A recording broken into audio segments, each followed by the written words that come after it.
Gloire à Dieu. Merci Seigneur. Ce soir, on avait prévu de parler de... On avait prévu de parler de... Hein? Quoi? Oui, très bien. Ben, il n'était même pas là. Oui, c'est elle qui nous devant ça. Hein? Voilà, il n'était pas là et c'est elle qui nous dit de quoi on doit parler ce soir. Sois béni, ma soeur. Alléluia. Être prêt. Qu'est-ce que cela veut dire? Voilà. Pour le retour de Jésus, bien sûr. Être prêt. Être prêt. Je ne vais pas demander ce soir qui est prêt. Non. Parce qu'on va parler justement de cela. Donc il faut qu'on comprenne qu'est-ce que cela veut dire. Si on vous demande d'être prêt, ben non, non, ben on va parler de être prêt. Voilà, être prêt. Le sujet, il est beau. Être prêt, parce que c'est un sujet qui est essentiel. On peut faire tout ce qu'on veut sur terre. Si le jour, le dernier jour, le grand jour, on n'est pas prêt, on a tout perdu, on a tout raté. Donc c'est un sujet qui est essentiel. Un sujet qui est important, de haute importance, de première importance, être prêt. Alors, avant d'ouvrir la parole de Dieu, il faut qu'on comprenne là où on va ce soir. Hein? À quel moment on parle de prêt? Je suis prêt. À quel moment dans notre quotidien on emploie ce vocabulaire-là, on emploie ces mots-là, je suis prêt. Lorsqu'on est habillé, alléluia, je suis prêt. Vous travaillez, je suis prêt. Ça veut dire qu'avant, il y a 5 minutes avant, 10 minutes avant, quelques heures avant, je n'étais pas prêt. Donc en disant je suis prêt, je suis, à quel temps je suis là? Je suis au présent. Au moment où je dis ça, je considère que je suis prêt. Quelqu'un m'attend dehors, la personne doit venir me chercher à 4 heures, eh bien, à 4 heures, la personne là dit, je suis prêt. La personne klaxonne, kikik, et puis je suis prêt, et je sors, flap, et je vais. Lorsque je sors, attention, j'ai dit à la personne, je suis prêt, à 4 heures. Je sors, frère Axel, et la personne regarde, et la personne me regarde. Et qu'est-ce que la personne voit? Je suis torse nu, j'ai un short sur moi, je suis pieds nus. Et je lui dis, je suis... Ah, il y a un problème, hein? Ah oui, il y a un gros problème là. Hein? Il y a un problème. Pourquoi il y a un problème? Hein? Mais pourquoi je ne suis pas prêt? Parce que je suis là, je suis sorti. Je suis sorti. Mais pourquoi je ne suis pas prêt? Hein? Je suis torse nu, j'ai un short, je n'ai pas de chaussures à mes pieds et je viens pour monter dans la voiture. Et sœur Josiane, je ne t'ai pas dit la chose la plus extraordinaire parce que c'était, on va dans un mariage. Aïe, aïe, aïe, aïe, aïe, aïe, aïe, aïe, aïe, aïe, aïe, aïe. Sœur, il y a problème. Et je suis prêt. Mais pourquoi je ne suis pas prêt? On est simple, hein? J'ai pas compris. Mais pourquoi je ne suis pas dans les conditions alors?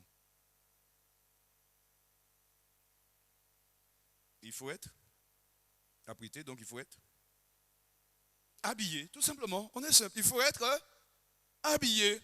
Je ne peux pas dire je suis prêt et je n'ai pas un vêtement sur moi. On ne va pas dans un mariage avec un short. Non, il y a des trucs qui ne se font pas. Donc, je ne suis pas prêt. Et dans cette posture-là, il me manque un certain nombre d'éléments qui doivent faire que je suis prêt. D'accord? Qu'est-ce qui me manquait? Il me manquait un vêtement. Il me manquait des chaussures. Et éventuellement un pantalon parce que j'étais en short. Hein? Voilà. Donc je n'étais pas prêt. À quel moment la préparation veut dire quoi? Au moment où l'on dit que l'on est prêt, pourquoi on dit qu'on est prêt? Qu'est-ce qui fait que je dis que je suis prêt? Parce que dans la préparation, il y a plusieurs éléments que je dois avoir sur moi. Voilà. Je dois avoir des éléments sur moi. Mon corps physique, sans ces éléments-là, font que je ne suis pas prêt. Alors, parlons de ces éléments-là. Je suis en train maintenant de parler de quelqu'un qui est prêt. Comment il est? Qu'est-ce qu'il a, hein? Il est habillé. Alors, son habillement, c'est quoi? Sa chemise, si c'est un homme, sa chemise. Oui, il peut y avoir une cravate. Chemisette, oui, tout à fait. Pantalon. Sa veste, oui, si c'est nécessaire, sa veste, oui, tout à fait. Oui. Tu as raison, ma soeur, tu as raison. Je suis d'accord avec toi. Hein. Mais pourquoi on arrive? Parce que c'est un élément qu'on ne voit pas. Mais ça fait partie aussi des éléments qui font que, eh bien, la personne est... Voilà. Quoi encore? On est en train de le préparer là. Hein? On est en train de le préparer, oui. Les choses... Ah, il faut qu'il y ait aussi des chaussettes. Oh, j'ai vu Axel regarder ses pieds. J'ai vu ça. Oui, après chaussettes, souliers, voilà, des chaussures, voilà, des chaussures. Et attention, ce ne sont pas des savates. Parce que là, on va là, savate, c'est pas intéressant. Donc, chaussures, chemise, cravate, veste si c'est nécessaire, pantalon, et puis, bien sûr, hein, si c'est une femme, elle est aussi bien coiffée, si elle attache sa tête, eh bien, sa tête est bien attachée, ok, la chose est belle. Amen. Bon, cette personne-là peut dire, elle est prête. Imagine que la personne a tout ça, elle n'a pas de chaussettes. Qu'est-ce qu'on va dire? On ne voit pas qu'elle n'a pas de chaussettes. Parce que le pantalon fait que ça ne se voit pas. Mais est-ce qu'elle est prête?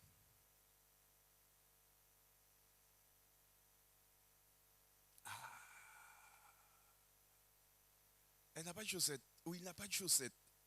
Mais il y a les chaussures, il n'y a pas de problème. Et le pantalon fait qu'on ne voit pas qu'il n'y a pas de chaussettes. Est-ce que la personne est prête?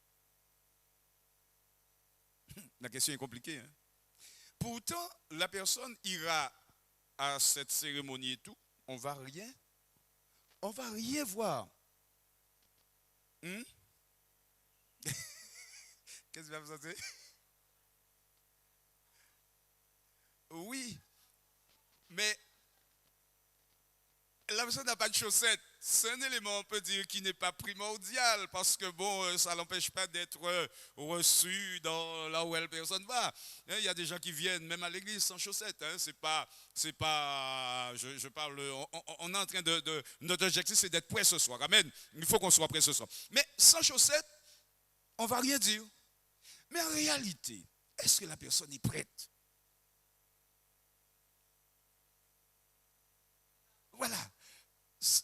C'est pas un élément, je dirais, qui est essentiel, peut-être, mais bon. Un autre élément dans la tenue vestimentaire qu'on ne verra pas, qu'on ne voit pas. Et que cela fait que ça n'empêchera pas la personne d'entrer dans la cérémonie. D'accord? Bon. Peut-être il fallait avoir une cravate, elle n'a pas de cravate. Est-ce qu'elle est prête? La chemise est belle, hein? Pas de problème. Mais est-ce qu'elle est prête?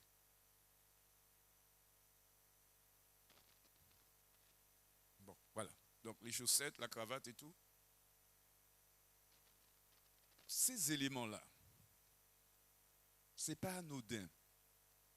Qui ne sont pas des éléments, je dirais, qui sont essentiels. Qui ne vont pas choquer les regards de celui qui me regarde. Je suis sans chemise, ça va choquer les regards. Tout à fait. Vous voyez quelqu'un entrer ici sans chemise. Bon, on va dire, ah, bon, ben, écoute, il y a un petit problème, mais bon, c'est choquant. Mais celui qui rentre ici sans chaussettes, ça ne se voit même pas. Pourtant, autant que la chemise, les chaussettes sont des éléments qui sont nécessaires, qui font partie de la préparation. Amen. Dans la parole de Dieu, Jésus, regardons dans la parole de Dieu, dans l'évangile de Matthieu chapitre 24. L'évangile de Matthieu chapitre 24, nous lirons un verset qui est le verset 44. Matthieu 24, verset 44. L'évangile de Matthieu chapitre 24 et le verset 44. Ce soir, en parlant de la préparation, nous allons avoir l'œil, pas notre œil, nos yeux. Nous allons regarder la préparation avec les yeux de Dieu. Et les yeux de Dieu, lorsqu'ils regardent notre préparation, ou si nous sommes prêts, vous allez voir que le Seigneur a un coup d'œil ou un regard qui est rigoureux, qui est exigeant sur notre préparation. Regardez Matthieu 24, verset 44. La Bible nous dit ceci, 24, 44. C'est pourquoi vous aussi, qu'est-ce qu'il dit? Tenez-vous prêts, car le Fils de l'homme viendra à l'heure où vous n'y penserez pas. Avec la petite, ce que nous avons dit au départ et ce texte-là, que veut dire être prêt? Au départ, on a parlé de vêtements, tout ça. Là, on dit, tenez-vous prêts. Qu'est-ce que cela veut dire? Quelle définition pourrons-nous dire en quelques mots? Être prêt veut dire quoi? Simplement. Oui, mais toujours prêt. Ça veut dire quoi? Eh bien, je vais vous donner une idée. Celui qui est prêt, dans sa préparation, il a besoin d'avoir plusieurs éléments. Plusieurs éléments. La préparation correcte, dans une bonne préparation, il y a plusieurs éléments. Dans la préparation physique, qu'est-ce qu'il y a? La chemise. Je suis prêt. Non, il faut mettre le pantalon. Je suis prêt. Non, il faut mettre mes chaussures. Je suis prêt. Non, il faut mettre la cravate. Donc, quelqu'un qui est prêt, il a pris plusieurs éléments qui vont contribuer à quoi? À sa préparation. Il a pris un certain nombre d'éléments. Et ce sont des éléments qui sont nécessaires. Amen. Éléments importants. Amen. Je me souviens quand j'étais à l'école, un élève était venu sans chaussures. La maîtresse l'a mis à la porte parce qu'il n'était pas dans des... Pourtant, il était habillé, hein, mais il n'avait pas de chaussures. La maîtresse n'a pas cherché à savoir si ses parents qui étaient pauvres, qui ne pouvaient pas lui acheter des chaussures. Dehors. Ah ben oui. Mais oui. Il y a des soirées que l'on fait dans le monde, hein, où on dit tenue correcte, exigée. Tu viens avec un t-shirt, qu'est-ce qu'on te dit? Dehors. Tu viens avec un boxeur, mais il est propre, hein, il est neuf, hein, amen, hein, mais on te dit dehors, aïe, aïe, aïe, dehors. Tenue correcte, exigée. Voilà. Jésus nous dit, tenez-vous prêts. Cela veut dire que lorsque Jésus reviendra, aujourd'hui nous dit, pour entrer là, tenue correcte, exigée. Hein? J'ai pas compris. Tenue correcte, exigée pour rentrer. Il dit, tenez-vous prêts. prêt. Donc ce soir, on parle de quelque chose de très sérieux. Tenue correcte, frère Axel, exigée. Et si la tenue n'est pas correcte, on entend hein? Je ne vous ai pas connu, ou on entend dehors. Amen. Dehors. Mais le Seigneur, il a un coup d'œil différent que nous. Amen. Parce que celui qui rentre ici sans chaussettes, on ne verra pas ça. Mais lorsqu'on sera le jour de l'enlèvement, si tu n'as pas de dans la dimension spirituelle, s'il te manque quelque chose que tu as jugé sur toi que ce n'était pas important, tu entendras Dieu. Bon. Attention, hein. On se prépare ce soir. Et lorsqu'on sort ici, frère Axel, on est on est prêt. Alors, se préparer et être prêt. Quelle est la différence? Voilà. Se préparer, celui qui se prépare, il n'est pas prêt. Celui qui est prêt, il s'est déjà préparé. Il a tout pris, tous les éléments. Alors, quels sont les éléments dont nous avons besoin? Avant de parler des éléments, cher ami, il y a une chose qui est très importante. Qu'est-ce qui nous gêne? Qu'est-ce qui bloque? Qu'est-ce qui a une influence négative sur notre préparation? Un seul mot dans notre marche spirituelle. Il y a un élément qui a une influence négative dans notre préparation. C'est quoi? La négligence, ou encore un seul mot? Le péché, tout simplement, le péché. Il y a le péché qui peut nous empêcher d'être prêts. Regardez 1 Jean, et dans cette dimension du péché, il y a 3 impacts, 3 niveaux que le péché peut, je dirais, avoir dans nos vies. Regardez 1 Jean, chapitre 1, versets 8, 9 et 10. 1 Jean, chapitre 1, 1 Jean, épître de Jean, chapitre 1, versets 8, 9 et 10. Là, on ne parle plus de vêtements, mais on parle des choses spirituelles. 1 Jean, chapitre 1, versets 8, 9 et 10. Qu'est-ce que nous dit la parole de Dieu? Si nous disons que nous n'avons pas de péché. Regardez le texte. Hein? Il n'a pas dit si nous disons que nous n'avons pas péché. Ce n'est pas ce qu'il a dit. Si nous disons que nous n'avons pas de péché, nous nous séduisons nous-mêmes et la vérité n'est point en nous. Verset 9.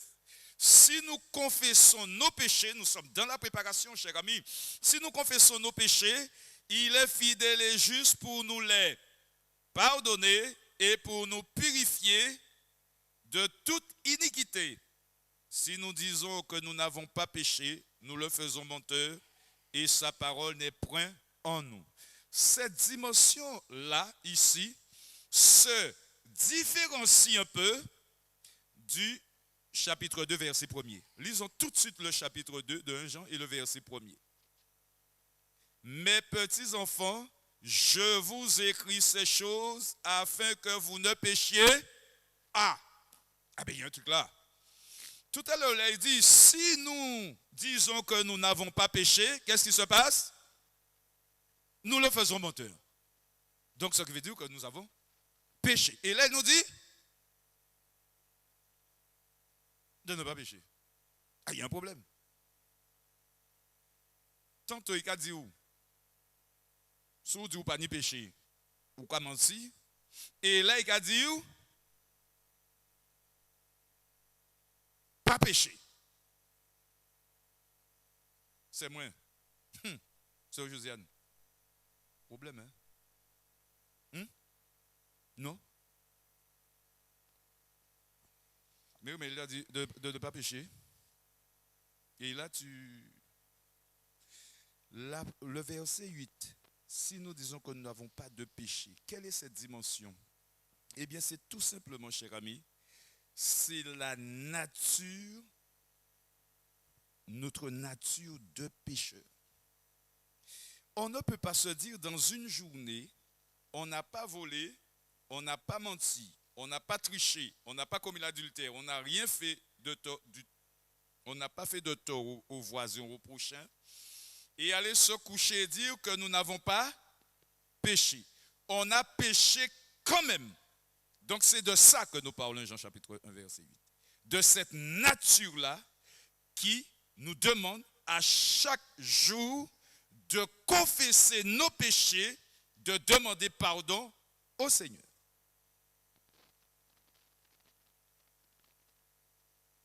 Voilà. Donc aujourd'hui, j'ai péché. Voilà. Pourtant, je n'ai rien fait de répréhensible au regard des hommes. Hein.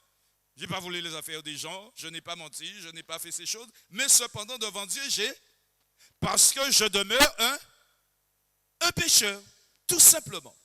Et cette dimension-là, c'est la nature pécheresse que nous avons et qui chaque soir, je ne peux pas aller me coucher ce soir. Avant d'aller me coucher, je dis Seigneur, je te demande pardon. N'allez jamais vous coucher, cher ami, sans demander pardon au Seigneur. N'allez jamais vous coucher sans demander pardon au Seigneur. Quand vous réveillez le matin, vous mettez en prière et tout, amen, alléluia. Confessez vos péchés. Parce que d'une manière ou d'une autre, on a péché. Par contre, allons dans Jean, le Jean. Mes petits enfants, je vous écris ces choses afin que vous ne péchiez. Et si quelqu'un a péché, nous avons un avocat auprès du Père, Jésus-Christ le juste. Il est lui-même la victime expiatoire pour nos péchés, et non seulement pour les nôtres, mais aussi pour ceux du monde entier. Quelle est la différence ici? Là, il y a un mot qu'on n'a pas dans le premier texte qu'on a lu, mais qu'on a là. Il y a un mot là qui doit attirer notre attention. Non. Si quelqu'un a péché, quel est ce péché-là, là, maintenant, qui peut gêner la préparation? Si quelqu'un a péché,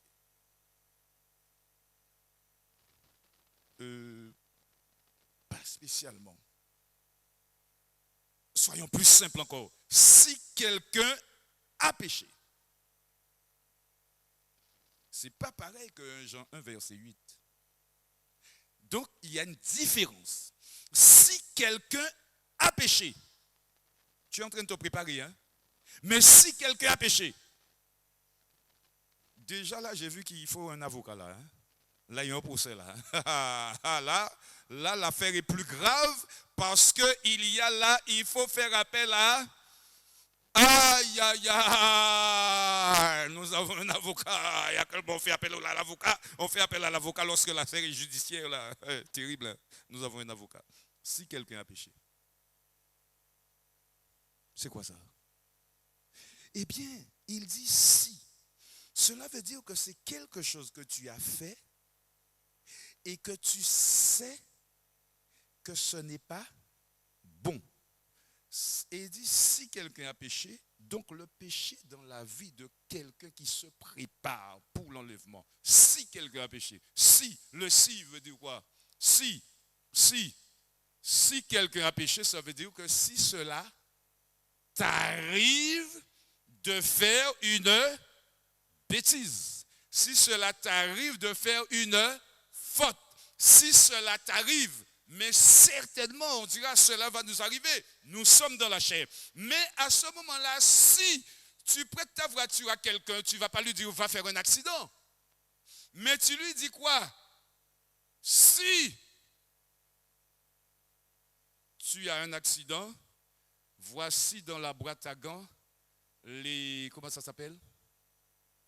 Le constat. Voilà, tu as le constat qui est dans la boîte à gants, je ne vais pas d'aller faire accident, mais si tu fais un accident, au cas où, voici le constat. Si on t'arrête, voici l'assurance est là. Si, mais tu ne lui as pas dit, va le faire, mais ça peut arriver. Le péché dans la vie de l'enfant de Dieu, selon ce passage-là, doit être, quel mot on va employer? Accidentel. Accidentel. Le mot est sorti de ta bouche, flap, aïe, Seigneur, pardon. Ah, Seigneur, pardon. Mais tu sais que tu as dit une bêtise. Ce péché-là, ce n'est pas quelque chose que tu ne sais pas, tu le sais. Amen. Voilà. Voilà, mon frère. Un coup de poing est parti. Oh, pardon, oh là là. Mais tu sais. Et c'est là, c'est une autre dimension ici. Ce péché-là, c'est quelque chose que l'on connaît. On sait que ce qu'on a fait n'est pas bon. La troisième dimension, cher ami, c'est lorsque nous regardons dans 1 Jean chapitre 3, nous sommes toujours dans 1 Jean chapitre 3, et cette troisième dimension-là, elle est encore plus terrible, elle est plus catastrophique, elle est plus désastreuse. 1 Jean chapitre 3, on peut être atteint dans sa préparation, on est de nature pécheresse, ok, on demande pardon au Seigneur. La deuxième dimension, on a fait une faute, on reconnaît sa faute. Le Seigneur dit, confessez toujours et ça passe. Mais la troisième dimension, 1 Jean chapitre 3, et le verset 8 et le verset 9. Celui qui... Ah non, pas celui qui pêche. 1 Jean 3, 8. Celui qui... Ah. Eh bien, j'ai pratique dans ma Bible. Bon, mais ce n'est pas grave, c'est la même chose. J'ai celui qui pratique le péché. Voilà. Très bien. Mais ce n'est pas un problème. Hein? C'est la même chose. Celui qui pêche est du diable. De qui parle-t-il ici là? Qui va travailler pour t'empêcher d'être prêt le jour de l'enlèvement. Celui qui pêche est du diable. Est-ce qu'il s'agit de celui qui est dans 1 Jean 1 verset 8? 1 Jean 1, si nous avons péché, 1 Jean 1. Non. Celui qui pêche est du diable. Est-ce que c'est celui qui est dans 1 Jean 2, verset 1er? Je vous écris afin que vous ne péchiez point. Si quelqu'un a péché, nous avons un avocat auprès du Père. Est-ce que c'est celui-là? Est-ce que c'est la même personne qui est là? Non. Celui qui pêche est du diable. Ce qui veut dire que 1 Jean 1, 8, il n'y a pas de problème. Jésus est dans l'affaire. 1 Jean 2, si quelqu'un a péché, bien sûr, il a péché, mais le Seigneur est toujours dans l'affaire. Amen. Il y a la porte est encore ouverte. Mais lorsqu'on arrive dans 1 Jean 3, verset, celui qui pratique le péché est du diable. De quoi parle-t-on là? Il s'agit d'un chrétien. Hein? Jean ne parle pas au monde là. Hein? Le monde pratique le péché, ça, il n'y a pas de problème. Mais là, il s'agit de chrétiens qui se trouvent dans une dimension. Il est entré dans une autre dimension du péché. Qu'est-ce qu'il fait? Il pratique le péché. 1 Jean 5, 18. 1 Jean 5, 18. Alors, 1 Jean 5, 18. Nous savons que quiconque est né de Dieu ne pratique pas le péché. Et oui, il dit ne pêche point. De quoi parle-t-il? C'est quoi ça, pratiquer le péché? Pratiquer veut dire faire quelque chose régulièrement, volontairement peut-être, mais pratiquer veut dire quoi? De qui parle-t-il, cette catégorie de personnes qui se préparent pour l'enlèvement mais qui pratiquent le péché? C'est quelqu'un qui est dans un péché et qu'est-ce qui va se passer demain? Il retourne dans ce péché-là. Après demain, qu'est-ce qui va se passer? Il retourne dans ce péché-là. Il va encore retourner dedans. Et c'est pourquoi la Bible dit que cette personne-là est du diable, parce que c'est une personne qui ne sort pas dans la dimension de la pratique du péché. Ce n'est pas le péché qu'on va commettre, on est pécheur, on demande pardon au Seigneur. Hein? Tu pratiques, tu es dans l'adultère, tu es tombé dans l'adultère. Ok, Seigneur, je te demande pardon. 1 Jean 2. Seigneur, je te demande pardon. Le Seigneur te pardonne. Et comme il est dit à cette femme, regardez dans Matthieu, non pas Matthieu, hein, regardez dans Jean, voilà, Jean chapitre 5, l'évangile de Jean chapitre 5 et le verset 14. L'évangile de Jean chapitre 5 et le verset 14. On ne peut pas parler d'être prêt si on ne parle pas du péché. Et sachez, chers amis, que dans l'église, du temps de Jean et de tout temps, il y a des chrétiens dans l'église qui peuvent être dans une dimension de la pratique du péché, mais qui viennent quand même à l'église. Il ne faut pas t'attendre à ce que le jour de l'enlèvement, tu seras enlevé. Mais qu'est-ce que tu dois faire? Regardez ce que Jésus dit dans Jean chapitre 5 et le verset 14. Non, pas lire toute l'histoire, mais il dit, depuis cet homme qui avait été guéri, amen, par Jésus, près de la piscine de Bethesda, depuis Jésus le trouva dans le temple et lui dit, voici tu as été guéri. Qu'est-ce que Jésus lui dit?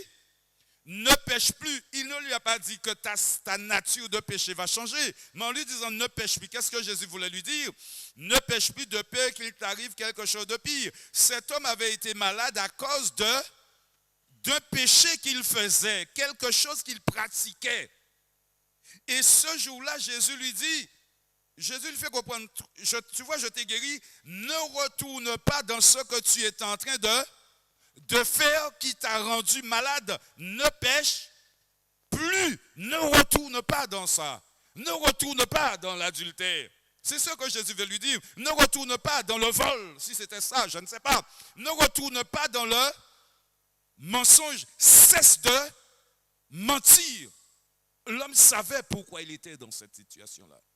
Ne retourne plus dans les mauvaises paroles. Ne retourne plus dans la pornographie. C'est ça que Jésus veut nous enseigner ce soir. Nous avons laissé le temps, mais c'est ça que Jésus nous enseigne ce soir. Dans ta préparation, ne retourne plus dans cette chose-là que tu pratiques et que jusqu'à présent, eh bien, tu as du mal à abandonner. Celui qui fait comme ça, la Bible nous dit qu'il est du diable, même si la personne est assise dans l'église. C'est terrible, hein? Regardez cette personne, Jean 8, verset 11, cette femme, l'évangile de Jean chapitre 8, verset 11, pareil, la femme adultère, elle savait que c'était de l'adultère, hein? D'ailleurs on l'a surpris en flagrant délit, verset 10 et 11, Jean 8, alors s'étant relevé et ne voyant plus que la femme, Jésus lui dit, Jean 8, verset 10 et 11, je reprends, alors s'étant relevé et ne voyant plus que la femme, Jésus lui dit, femme, où sont ceux qui t'accusaient? Personne ne t'a-t-il condamné? Jean, l'évangile de Jean. L'évangile de Jean, chapitre 8. C'est bon? Voilà. Alors, s'étant relevé, ne voyant plus que la femme, Jésus lui dit, femme, où sont ceux qui t'accusaient? Personne ne t'a-t-il condamné? Elle répondit, non, Seigneur. Et Jésus lui dit, je ne te condamne pas non plus. Et qu'est-ce que Jésus ajoute? Va et ne pêche plus. En quelques mots plus simples, va et arrête avec l'adultère. Tout simplement. Va et cesse d'être dans l'adultère. Mais si Jésus le lui dit, c'est parce qu'elle peut. Cher ami, le chrétien, l'enfant de Dieu, je dis l'enfant de Dieu, qui pratique le péché, a besoin d'être délivré, de régler ce problème-là avant que Jésus ne revienne. Nous avons tous une faiblesse dans nos vies. Mais cette faiblesse ne doit pas triompher de nous. Et c'est là qu'on peut entrer dans une dimension de la pratique du péché. Va et ne pêche plus. Ta nature pécheresse ne changera pas. Mais tu vas pouvoir arrêter de faire ce que tu étais en train de faire. Ce que tu pratiquais. Ça peut être l'alcoolisme. Ça peut être la drogue. Ça peut être la cigarette. Ça peut être, je dis, l'adultère. Le péché, il faut savoir que depuis du temps de l'Église, le péché à caractère sexuel était très répandu dans l'Église. Du temps de l'apôtre Paul, il y a des chrétiens qui allaient après des prostituées. Il y avait tout il y avait même des homosexuels dans l'église et ça n'a pas cessé. Mais pour la préparation, pour celui qui veut être prêt le jour où Jésus reviendra, frère, je n'arrive pas. Nous, les serviteurs de Dieu, nous sommes comme des médecins. Le médecin, on va le voir. Et puis au moins 50 personnes vont le voir dans une journée et on lui raconte des choses intimes. Vous pensez que le médecin, c'est tes affaires qui l'intéressent? Non, il est là pour faire son boulot. On n'a pas honte lorsqu'on est devant le médecin. Ah médecin, tu sais, ah ouais, j'ai un problème, mais je n'ai pas envie de te dire. Non, le médecin est là pour... Il fait son travail de médecin. Nous les serviteurs de Dieu, c'est pareil. Nous sommes là pour vous.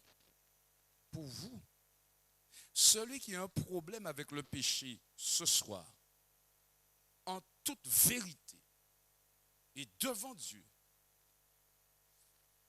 nous sommes là pour vous aider dans la prière et vous mener à la pleine délivrance pour que votre vie avec ce péché-là change, pour que les choses s'arrêtent. Ce n'est pas la peine, cher ami, je vous dis en vérité, ce n'est pas la peine de cacher votre péché, de cacher ton péché, parce que je ne sais pas ce que tu fais dans le secret. Tu caches ton péché, tu viens à l'église, tu caches ton péché, tu viens à l'église, personne ne sait. Tu caches ton péché, tu fais tes affaires en cachette, personne ne sait. Ok, il n'y a pas de problème, personne ne sait. Mais tu caches ton péché, tu caches. Tu bois un machin, et puis voilà. Et puis lorsque l'heure de l'église arrive, eh bien tu bois, tu manges des bonbons à la menthe pour non plus. Non, cher ami, frère, prie pour moi. Amen. Prie pour moi. Parce que j'ai tel problème. Je veux être délivré. Amen. Amen. Alléluia. Béni soit l'Éternel. Tu caches le péché, tu caches. Ça va bien, oui, ça va mon frère. Mais tu sais ce que tu fais en cachette, cela ne t'avancera à rien. Ta préparation ne sera jamais totale parce qu'il y a quelque chose en toi là que Dieu veut détruire. Amen. J'ai rencontré une femme qui, dans son langage, elle aime Dieu, elle aime Dieu, elle aime Dieu. Elle aime Dieu, mais elle vit avec un homme marié. Pourquoi? Parce que c'est l'homme qui paie le loyer. Vous imaginez, cher ami? L'homme paie le loyer, alors, ok, le Seigneur, elle me dit, hein, bon Dieu savait, hein. Mais oui, il sait. Mais dans son bon Dieu savait, ça veut dire que Dieu est un petit peu d'accord parce que c'est le monsieur qui paye le loyer. Oui, c'est le monsieur qui paye le loyer. Amen. Mais le 3, va et ne pêche plus. Va et arrête. Ça fait partie de ta préparation. Regardez l'évangile de Matthieu chapitre 7 à partir du verset 21. Alors, nous sommes en train de nettoyer le terrain. Hein, frère Axel, nous sommes en train de nettoyer le terrain pour que le terrain soit propre. Matthieu chapitre 7 et le verset 21.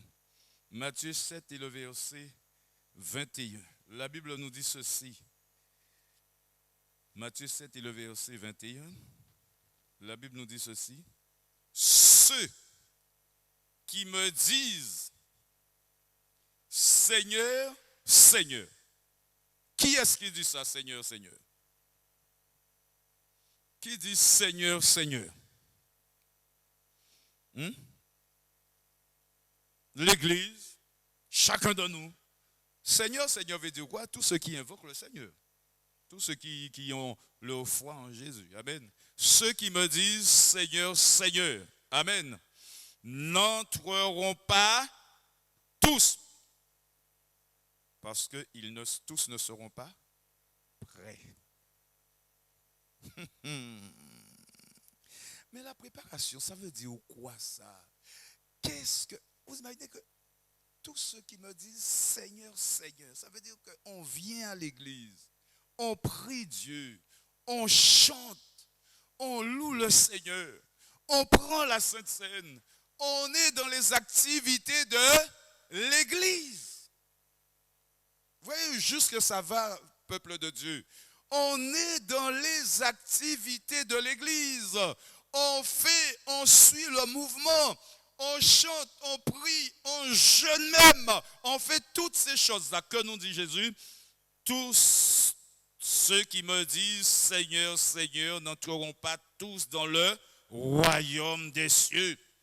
Mais voilà un élément essentiel dans la préparation, cher ami. Un élément essentiel. Mais seulement, et le groupe se réduit.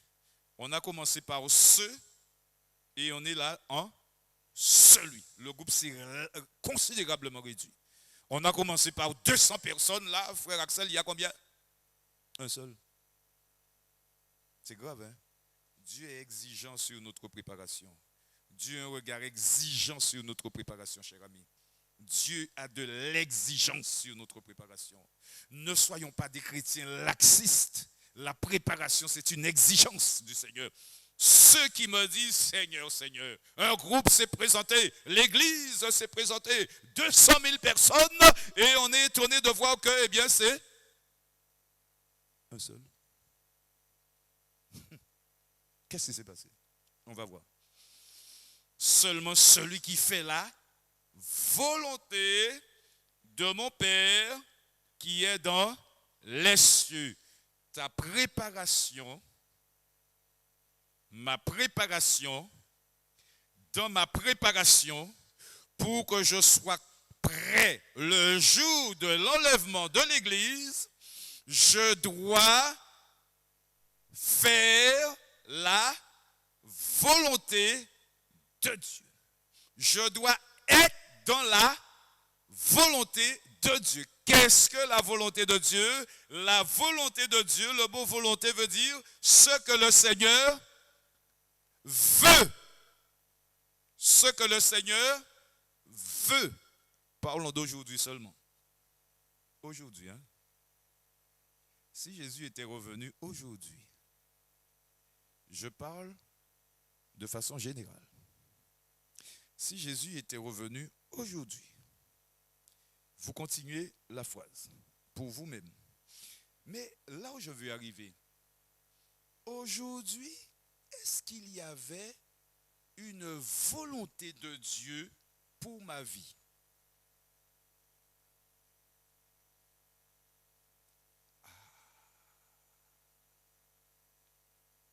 Est-ce qu'aujourd'hui, frère Axel, est-ce qu'aujourd'hui, Dieu avait une volonté pour moi?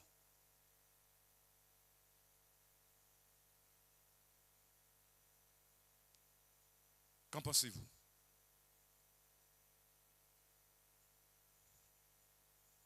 Je vais continuer. Hein? Est-ce que Dieu avait une volonté pour moi?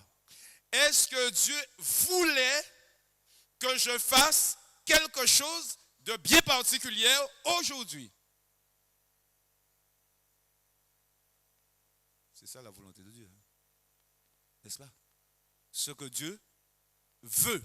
Ce que Dieu veut. Mais en parallèle de ce que Dieu veut, il y a une autre volonté. Ce que je veux. Ce que Dieu veut, ça fait partie de ma préparation. Hein? Et ce que je veux faire. Je veux dire. Je veux aller.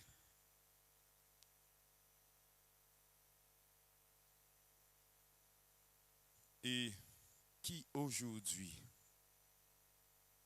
a fait ce que Dieu voulait? Mais il faut déjà savoir ce que Dieu voulait. il faut déjà savoir ce qu'il voulait. Sœur Genèse, qu'a été voulu faire aujourd'hui là? Est-ce que vous faites? Est-ce que vous faites? Mais, hein? Oui. On est à la recherche de la préparation, hein? Et ça passe par la volonté. On reprend. Ceux qui me disent Seigneur, Seigneur, n'entreront pas tous dans le royaume des cieux. Ça veut dire que tous ne seront pas prêts. Mais qui sera prêt?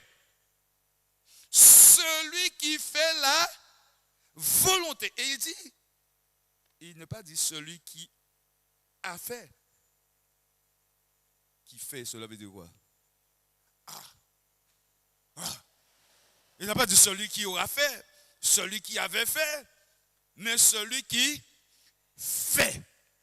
On est au présent. Donc c'est chaque jour que je fais la volonté de Dieu et le jour de l'enlèvement, eh bien comme j'ai l'habitude de faire la volonté de Dieu, le jour de l'enlèvement, je serai dans la volonté de Dieu. Je serai en train de faire la volonté de Dieu. Et c'est ça qui fera la différence. Le jour de l'enlèvement, si le Seigneur me trouve, alors que hier, je faisais sa volonté, cher ami, hier, je faisais sa volonté, hier, j'étais dans sa volonté, et il est revenu le lendemain, et le lendemain, le seul jour que je ne suis pas dans ça.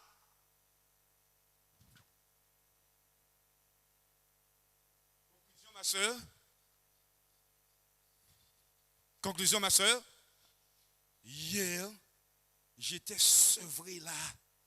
J'étais là, j'avais arrêté avec l'alcool là. Aïe, aïe, aïe. Et aujourd'hui, sœur, aïe, aïe, aïe. Il me trouve, j'ai 2 bières sur moi là. Je suis en train de marcher dans la rue. Pourtant hier, hein, j'avais déjà fini avec ça. J'avais déjà fini avec ça. Et puis il vient aujourd'hui, papa, il m'a tout. C'est fini, cher ami. C'est fini. J'avais déjà fini avec ça, Axel. Il me trouve devant le Chinois là avec des machins en train de picoler là. C'est fini. Un seul instant peut me priver de l'enlèvement. Un seul instant d'inattention. C'est pourquoi le premier texte qu'on avait lu, qu'est-ce qu'il dit? Tenez-vous prêts. Ça veut dire que nous sommes là aussi au présent. Tenez-vous prêts. Tout le temps, je suis prêt. Tout le temps, je suis prêt. Tout instant, je suis prêt. Disons 2 mots sur la volonté de Dieu. La volonté de Dieu se cherche dans la prière. La volonté de Dieu se communique par Dieu lui-même. C'est Dieu qui sait ce qu'il veut. C'est pas moi. Mais s'il sait ce qu'il veut, il peut me dire ce qu'il veut. Eh bien, c'est moi qui sais ce que je veux, sœur. C'est pas toi qui sais. Sœur Josiane, eh bien, je veux un portable rouge. Va m'acheter un portable rouge. Eh bien, tu m'achètes un portable rouge. Voilà, c'est ma volonté. Eh bien, la volonté de Dieu se communique. La volonté de Dieu on connaît. La volonté de Dieu se reçoit. On le reçoit dans la prière. Et c'est ça qu'on va voir. La volonté de Dieu se reçoit dans la recherche de Dieu. Amen. Et c'est pourquoi Matthieu 7, verset 21 nous dit, ceux qui me disent Seigneur, Seigneur, n'entreront pas tous dans le royaume des cieux. Regardez, il y a une catégorie de personnes dans l'église qui ne seront pas enlevées. Pourquoi? Parce qu'il dit, plusieurs me diront, verset 22 en ce jour-là, Seigneur, Seigneur, n'avons-nous pas? Aïe, aïe, aïe. Oh, quel drame. Quel drame. Tu as passé toute ta vie à prophétiser. Quel drame, quel drame. Et tu n'étais pourtant pas. Quel drame. N'avons-nous pas prophétisé par ton nom? Oui ou non? Oui. Et est-ce que ce que les gens disaient, c'était vrai? Oui.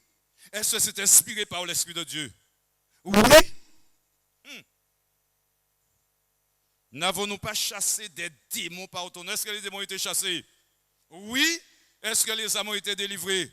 Oui. N'avons-nous pas fait beaucoup de miracles par ton nom? Est-ce que les miracles ont été faits? Oui. Alors, je leur dirai ouvertement devant tout le monde.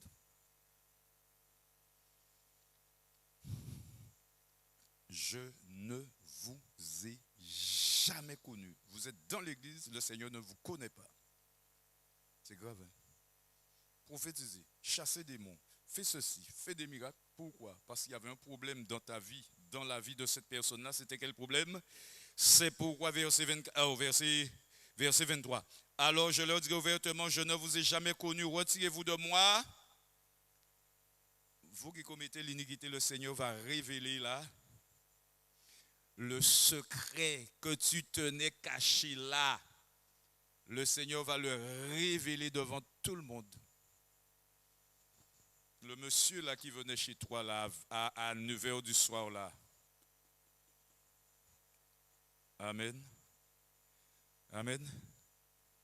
Quand tu étais au téléphone là, hein, et que tu parlais des choses qui ne glorifient pas le Seigneur.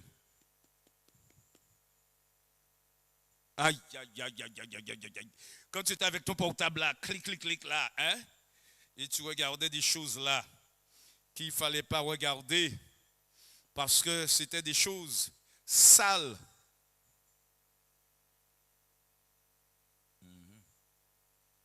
Amen. Vous qui commettez l'iniquité, est-ce que ces gens-là faisaient des choses qui sont dans la parole de Dieu? Oui, mais de l'autre côté, c'était des gens qui avaient quelque chose, qui pratiquaient le péché. Donc, comme nous l'avons lu tout à l'heure là, c'était des gens que le Seigneur dit dans sa parole qui étaient du diable, pourtant qui faisaient des choses dans l'église. C'est pourquoi vous dites, le Seigneur ne nous demande pas de faire des choses en premier. Il nous demande notre cœur. Notre cœur. Quel est l'état de ton cœur?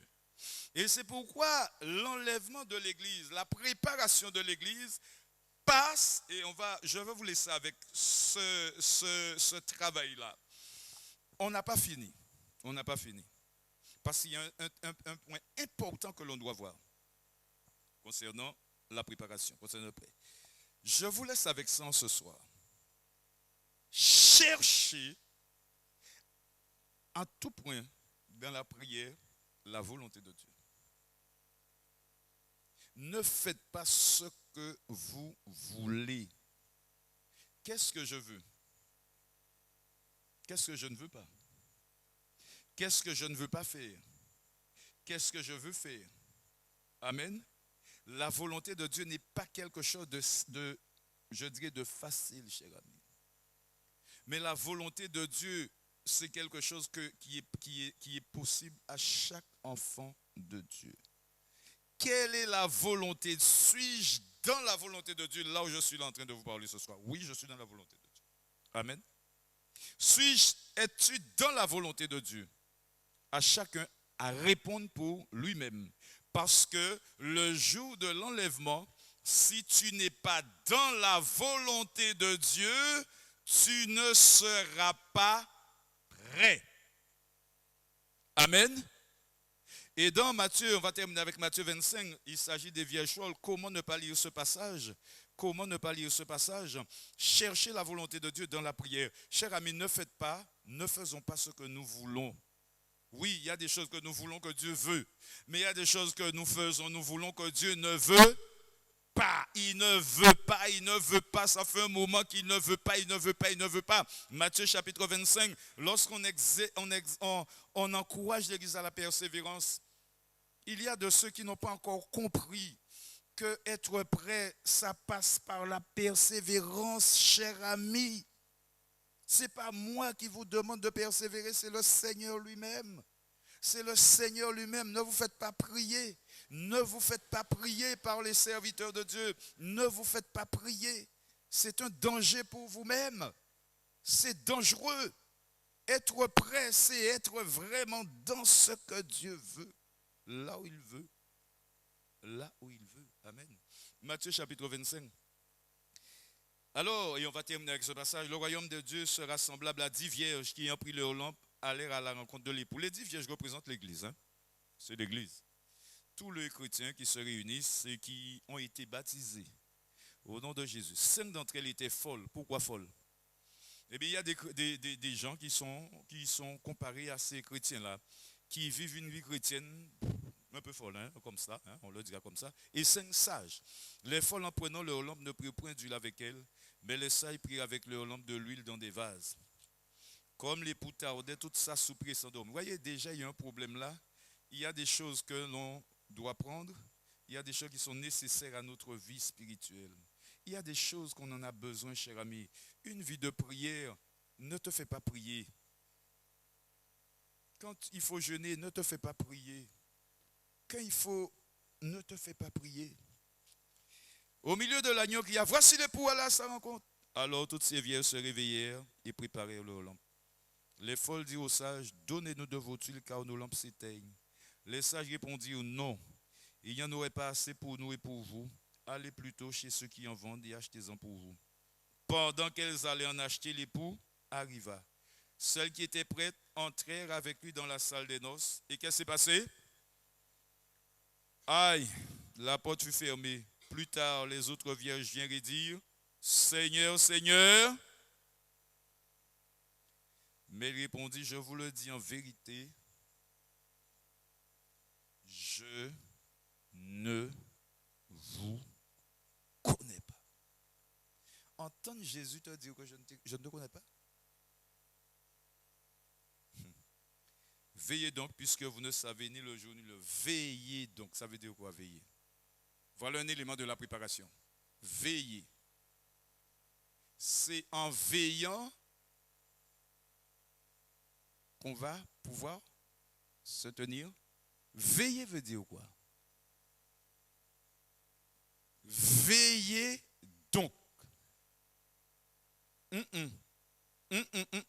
Veillez. Fairness, veillez. Qu'est-ce que ça veut dire ça? Verbe là sans un meille. Veillez donc. Veillez. Pourquoi Jésus emploie ce mot-là? Veillez donc. Et qu'est-ce qu'il y a en rapport avec veiller dans ce passage-là? Hein? Ne pas dormir, oui. Mais et bien sûr, mon frère, et dans ce passage, il n'y a rien qui vous a surpris là? On cria, voici l'époux à sa rencontre. À quel moment?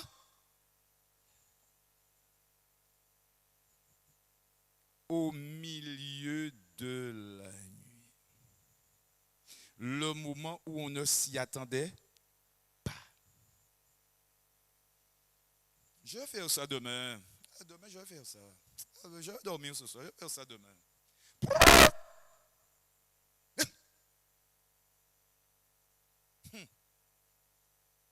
Veillez. Dans la nuit, il y a 4 veilles. 6h à 9h, 18h à 21h, 21h à minuit, minuit à 3h, 3h à 6h du matin. On emploie souvent le mot veille parce que c'est la nuit. Mais la nuit a 2 dimensions. Elle a une dimension physique et elle a aussi une dimension spirituelle.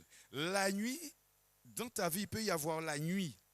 Ta nuit spirituelle, c'est le moment où tu as arrêté de veiller. Le moment où spirituellement tu es en baisse de forme. Tu n'arrives plus à prier. Qui n'arrive plus à prier là? Viens, je te prie pour toi tout de suite là, il n'y a pas de problème. Parce qu'on est en train de se préparer. Qui n'arrive plus à prier comme il faut? N'aie pas peur, hein? Nous sommes là, hein, nous sommes des médecins, les secrets, on ne garde pas ces choses-là. Celui qui n'arrive plus à prier, il vient là. Je prie pour lui au nom de Jésus. Veillez.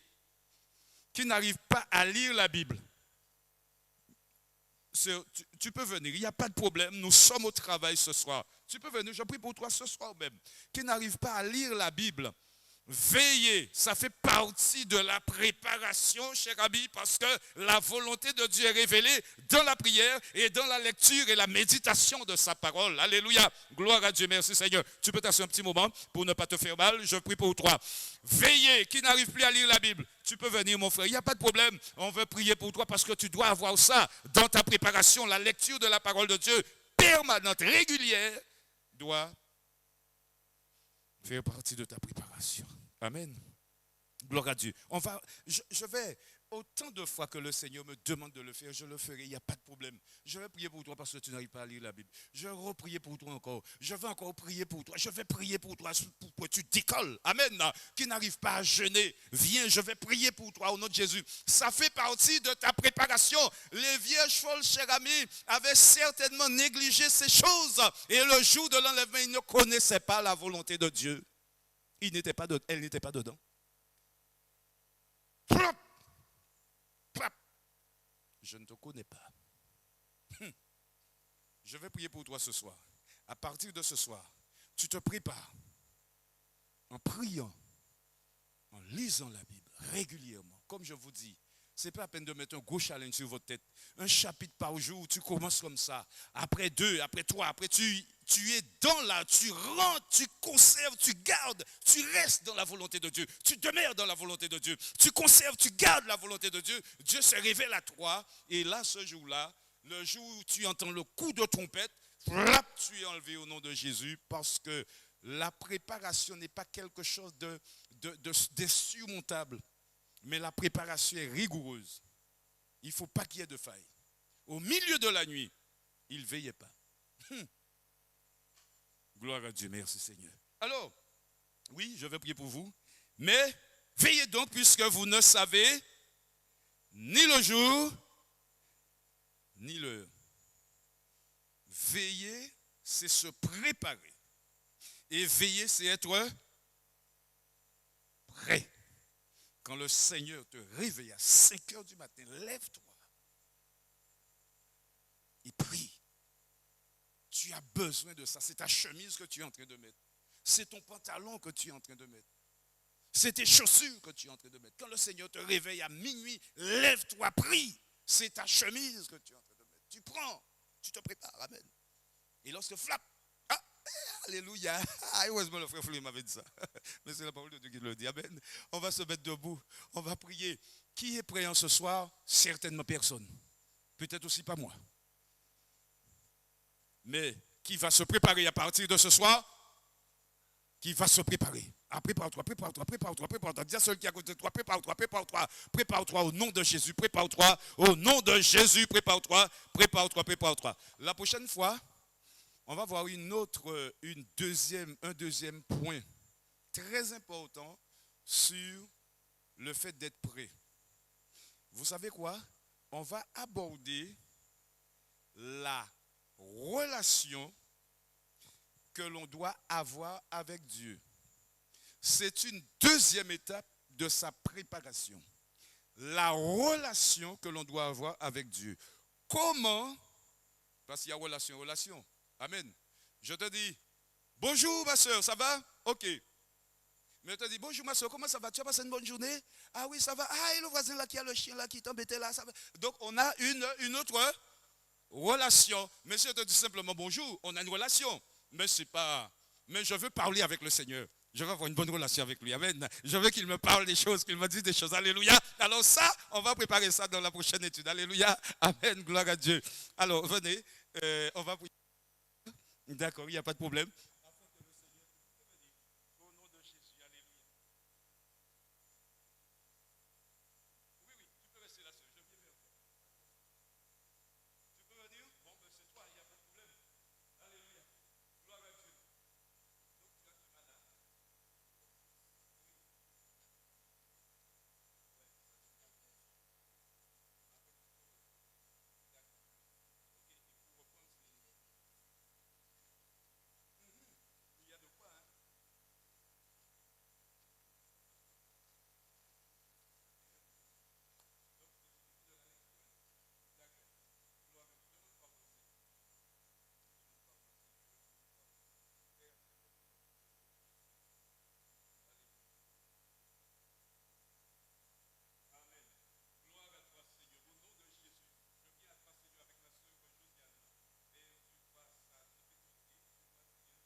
Si quelqu'un ne lit pas la Bible de façon régulière, sa préparation ne sera pas complète.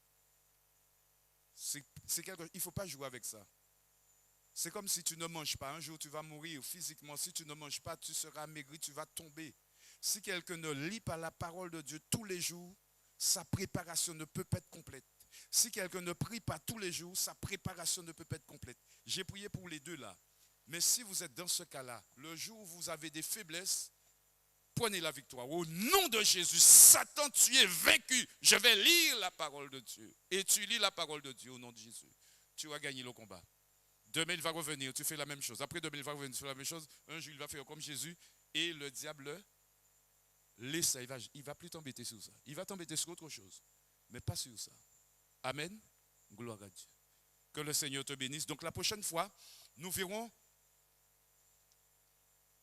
comment avoir une bonne relation avec Jésus. Qui a une bonne relation avec Jésus ce soir? Je dis une bonne, je n'ai pas dit une relation. Tout le monde a une relation. Mais qui a une bonne relation avec lui? On s'efforce.